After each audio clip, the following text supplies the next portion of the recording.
Hi everyone! Welcome to Kairos Moments. My name is Bel Miranda. Kumusta po ang lahat? Kumusta ang mga pinagpala ng Diyos? Every day is a blessing and every breath is a blessing. Napakabuti po ng Panginoon.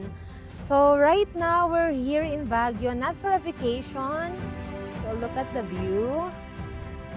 So let's enjoy the goodness of the Lord in our life, sa ating pamilya, sa ating business, sa ating trabaho. Napakabuti ng ating Diyos. So we just had a quick meeting and orientation today. And we just praise God for our safe travel, na safe kami nakarating dito. At mamaya pababa na po kami because we have so many things to do.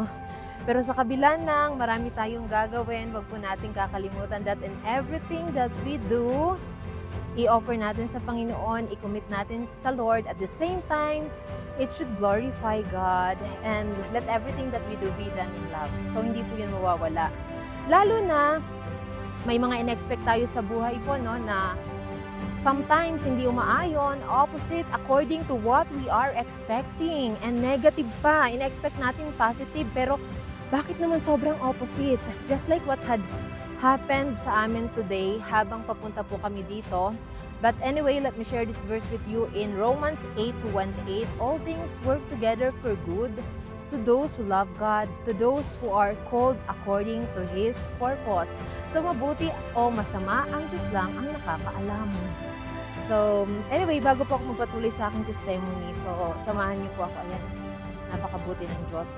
So habang papunta po kami dito, though we will have an orientation, the things to do here in Baguio, but habang nasa sasakyan, I was also monitoring some of our deliveries in Visayas. And I just found out, not only I, of course, yung mga kasamahan ko rin, we found out na may mga items kami na nawawala doon sa delivery sa aming clients. And nagkaroon kami ng mga delay. Ayan. So sunod-sunod na delay. So pressure after pressure. And of course, our commitment sa aming clients. So hindi nga siya, kumbaga ang nangyari sa amin ay hindi according sa plinano namin, hindi according sa ina-expect namin, and kumbaga negative siya. So parang hindi tumugma. Though nagplano naman, though pinag-usapan naman, napagmitingan naman, pero hindi po tumugma. Now the question is, how are we going to respond sa mga ganyan na sitwasyon? Pero sabi nga po sa Romans 8:28, all things work together for good sa mga nagmamahal sa Panginoon. Dahil ang Diyos lang naman ang nakakaalam kung anong nasa unahan. So despite sa mga nangyari po, kailangan natin tanggapin na may mga bagay na out of control tayo. May mga bagay na no matter how hard we try, wala na tayong control. Talagang ilalagay na lang natin sa kamay ng Panginoon. Let's do what we can do. But let God be God in our lives, especially sa lahat ng aspeto ng ating buhay. Not only sa mga bagay na hindi natin kaya na, Lord, eto Lord, hindi ko kaya Lord, magpaka-Diyos ka dito sa area na to. Lord, ito Lord, hindi ko kontrolado Lord, magpaka-Diyos ka Lord sa area na to. So, I pray that hindi lang doon sa hindi natin kaya, kundi kaya when we look at the situation or sa kung ano man na meron tayo sa buhay natin, kaya o hindi kaya base sa abilidad natin, nawa ay lagi tayo magtiwala sa Panginoon that it's a sign of humility, sign of maturity. Maturity is being dependent on God, that Lord, there are things, Lord, na yes, pwede namin makontrol, but there are things, area in our lives na hindi talaga namin, Lord, kayang makontrol. Na kahit no matter how hard we try, talagang ang panahon hindi umaayon doon sa sitwasyon. But Lord, sa area, Lord, na hindi namin kayang kontrolin o makokontrol man namin, You are our God. You are our King. You are our Lord. That Lord, we are putting our trust in You. Na Lord, Ikaw, Lord, ang magpakahari sa buhay namin in everything that we do, Panginoon. Because Lord, kahit na Lord, nakabisado na namin ang ginagawa namin, kahit Lord, na marami na kaming karanasan, Panginoon, sa mga ginawa namin na naging successful naman, but Lord, without Your hand, it will never be enough. And without the hand of God, parang walang joy. At the same time, parang hindi pa rin siya magiging smooth. Kasi kailangan at kailangan at kailangan natin ng Panginoon sa ating buhay. Whatever na nararanasan natin, maganda man o pangit man yan, opposite man yan, o umaayon man yan sa atin, hindi natin pwedeng pagkailan na kailangan natin ng Panginoon.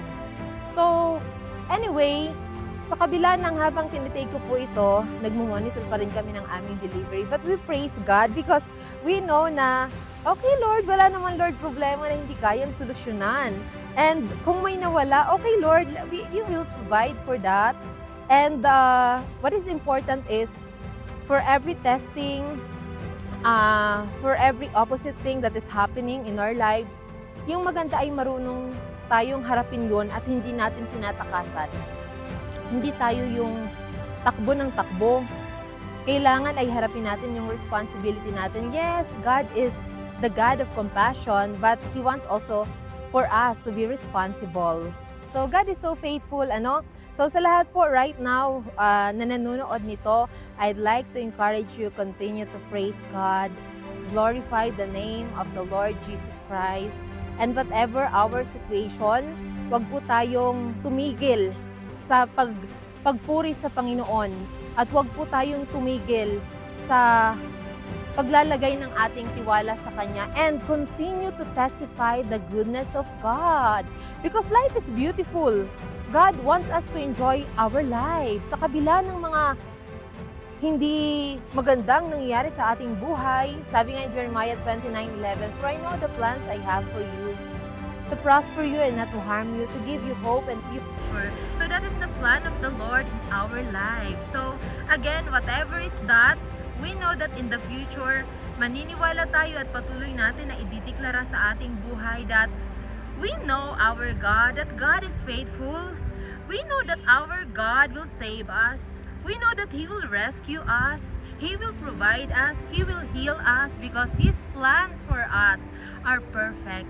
Because He is a loving God, a perfect Father, a compassionate God, and He is so faithful to His promises.